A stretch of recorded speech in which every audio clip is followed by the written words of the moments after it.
Ай, қалайсыңдар ауылдастар, амансыңдар ма? Бұл Данияр деген аферист жігіт.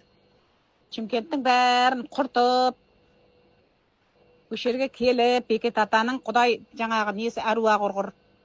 Нағыздың өзі, соқыр адамды жазам деп жазылған адам жоқ, аяғы ауырғанды жазам деп жазылған адам жоқ.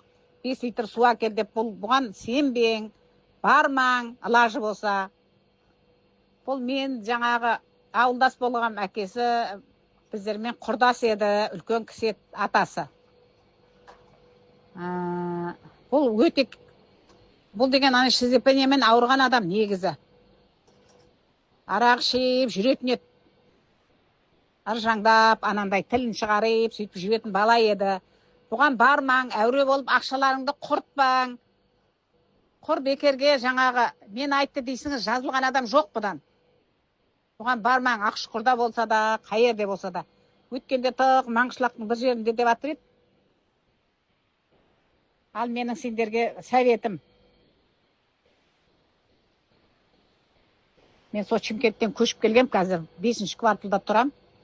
Әуре болмаң бұған барып. Ақшаларын құртпаң, мен өтініш. Суыңызды апарып, ақшаңызды құртып, қайта милицияға тапсырың оны.